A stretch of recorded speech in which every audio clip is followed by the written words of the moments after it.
Genesis is a car company that's trying to build sporty, luxurious and also elegant cars. They're trying to establish itself in the European market by competing against BMW, Audi or Mercedes. This is the GV70 Electric, and we'll see how electric it is, how sporty it is and how well it's built. With 490 horsepower, you're going to be able to get from 0 to 100 in 4.2 seconds. But if Genesis has so much to offer, why have some people never heard about Genesis? Well, Genesis is part of the Hyundai Motor Group, and it was founded in 2015, and in late 2016 they moved over to, or selling their first cars in the States, which was the G80 and the G90. And they've only recently moved to the European market in 2021, with the first car being the GV70 Shooting Brake, to obviously speak to the German customers mostly. That is one reason why it is not that popular or not that well known yet in Germany. And then we've also had a lot of people actually come up to us and ask, well, what brand is this? What car is this? I've never seen this before. So there's another reason. It's only been around for, well, basically almost 2 years now. With the back of the car being 1.91 meters wide, this thing is a too thick boy. We have 2 lights on each side which extend very far into the side.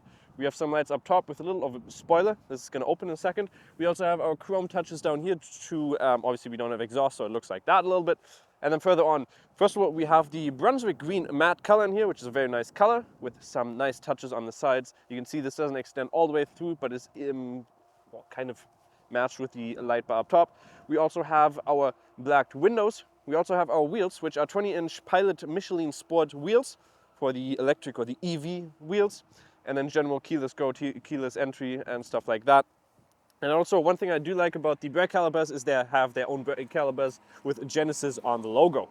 Moving further on to the front, we do have these fake matrix LED headlights, which also do the blending out in the front. We have our beautiful grille here, which is obviously a grille, but it doesn't actually intake anything because it's a fake grille. We also have an intake down here and some more chrome touches with a very sleek and elegant look from the front. You might not be able to see the charging port right away because it's hidden inside of the grille. You pull down or you push down on that and then you open it up. In here we have obviously our 77.4 kilowatt hour battery, which has 74 kilowatts an hour usable battery. We're going to be able to get from that estimated 455 kilometers. That's our range that Genesis provided. You're going to be able to charge it at 250 kilowatts an hour max with the 800 volt technology in there. You're going to be getting from 10 to 80% in around 18 minutes, which is fairly good. But again, that is all in theory. Well, in reality, that looks a lot different. Genesis claims 19.2 kilowatts an hour combined. What we've been able to get with a speed limiter of 120 on the Autobahn was around 30 kilowatts an hour. That is obviously also, well, it depends a little bit. It's a little bit colder weather. We're driving on the Autobahn, but in general, 455 range, that's what they're claiming. We've been only able to get around 300, even when starting the car on 100%. 299 is the max we've been able to see. But then when we were driving along a distance with 30 kilowatt an hour, that doesn't even get you to 250 kilometers. And then that, when you're driving a luxury car, driving a little bit further, it's not luxurious when you're trying to charge. And then when it comes to the charging, it's supposed to be able to do 250 kilowatts an hour. We were charging at a 300 kilowatt an hour max battery or max charging station, but we were able to get a general or an average of 109, and at the start it was usually at around 70-75. So the luxury really shines in the inside. We have great quality everywhere, almost no hard plastic anywhere, if you can even feel any, and the quality is very well made. A big display on the front with 14.5 inches and also a 12.3 inch display or heads-up display, which is 3D augmented reality, which is very cool. Also a very nice steering wheel. We have some very great quality down here. Audio system is also very great with an upgraded 1,100 euros extra Lexion audio system, which is great. One thing I also love is that it's a mix of buttons and touch controls. Down here we have the map, nav, so our shortcuts, but then our climate control is in the middle and you can't actually change anything in there. So you can't have a different view, which is great. You also have a big space down here. Well, it's not the biggest for that car, but it's a good amount for anything that you need. The navigation system is exactly the same as in the Kia or even in Hyundai, just with a different layout, and it's very responsive, easy to use. Seats are also very comfortable. This is the leather package. You could also optionally get the Nappa leather system or another leather build in here. We have massage function in here. We have a seat that adjusts to your liking. It's all automatically controlled or by electrically controlled. We have a charging port down in here and just our different modes. It's a very nice interior and it's very high quality, which I love. And when pressing the boost button, this is where the car really shines.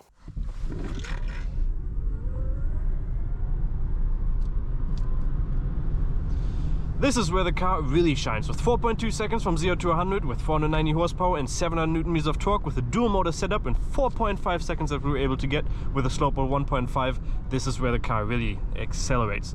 You can go through the corners very quickly with 2.3 tons. It goes through there very, very nicely. You can cut the corners, even though you're not allowed to, but you can still do it. And it works fantastic, and everything in the back is going to be thrown around, but it works very nicely. It handles very nicely.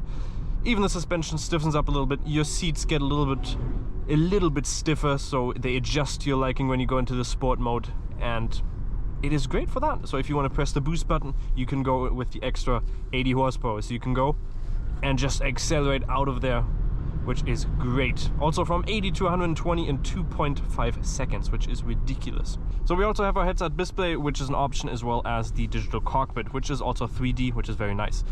It again has a lot of the same features as the Kia EV6 did, with the lane assist feature, which is a little bit irritating at times.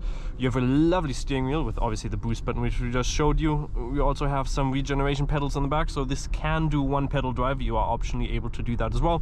We have the big infotainment display, which works well. In the bottom, we also have these two kind of selectors here, which usually, well, the bottom one is for your drive modes, for your reverse, neutral and drive.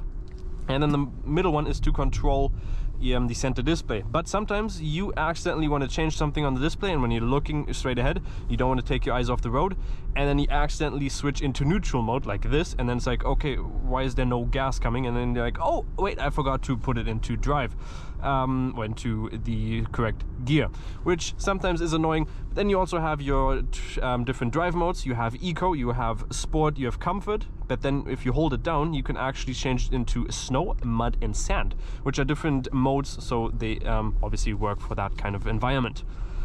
I personally love the interior. The driving is great. You also have a camera in the front which scans the road ahead, so any well, it has the automatic controlled suspension, so it scans the road and then it adjusts the suspension to that if you're in the comfort mode, and then it just gives you a very smooth ride. You also have the active noise cancelling, which scans the tire noise and then makes it into kind of like a one-tone noise to make it very quiet in here. It is very well insulated, and it's just great when you're driving at top speed like 235. It actually seems pretty, well, it seems fairly quiet in here. You also have a top speed of 235, like I just said, and you also have a CV value of 0.29, which is not the greatest, also not the highest, but it's just what you have. With 2.3 tons, this thing really doesn't feel like you're driving 2.3 tons, especially when you're also looking at the turning radius, which is 11.5, which is very, very good. That's actually better than the Kia EV6, and the Kia EV6, in my opinion, felt smaller, and it is smaller when it comes to the dimensions of the car. You can also press on the camera button in here, so you can have 360-degree cameras. We can only do that if we're driving slow. We'll maybe be able to drive slow here in a bit if there's a road, but you have a camera in the front and the rear. You can have that on the whole time, so you can have, for instance, the rear camera like we have right now. You can have that on the whole time, which is nice. 360-degree camera, so you can see everything that you need, and you can also change the color of the vehicle to match your car. There are two ways you can open the boot of the GV70 Electric.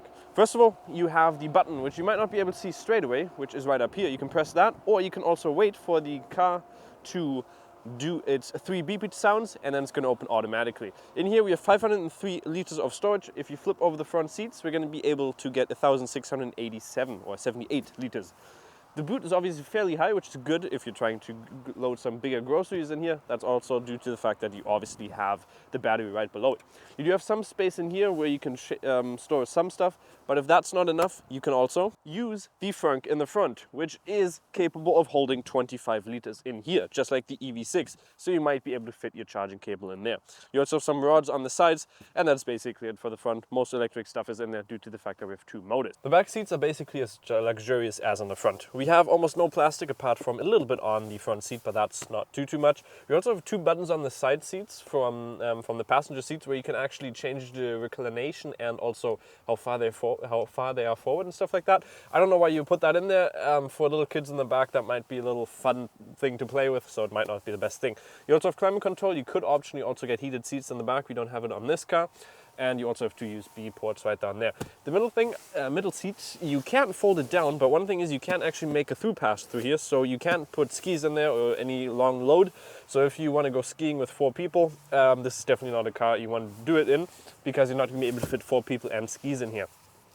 We do also again have the through passage on the bottom, so we don't have a full flat lying floor, but we do have, well, basically like a combustion or exhaust cars have, due to the fact that it's just basically the same platform that this normal GV70 has, but this, as the electric one, is just built on the same platform with the through passage still in there. You can also recline your seats and pull them forward or make them a little bit further back, just like we had in the EV6. So in my opinion, Genesis have achieved their goal of trying to build a sporty, luxurious and elegant vehicle. But when it comes to the range of only 300 kilometers of real range, that's not very luxurious in my opinion.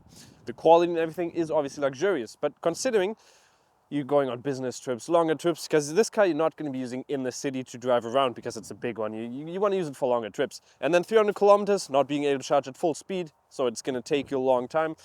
It's not the greatest thing. So in my opinion, I would not exactly get the electric version. I'd get the diesel or the just normal fuel car, because you have different options of the motor, unlike in this one where you only have the 490 horsepower and therefore also 68,000 euros. Comparing it to, for instance, the BMW iX3, which has considerably less horsepower and starts at roughly the same price, I think this comes out on top if you don't consider the range. But in general, hope you enjoyed the video. Hope you like the new structure of the video, because we try to do it a little bit different. So leave the comment, or let us know down in the comments below. And if you have any questions, you can also leave them down there below. Hope you enjoyed it, and we'll see you next time.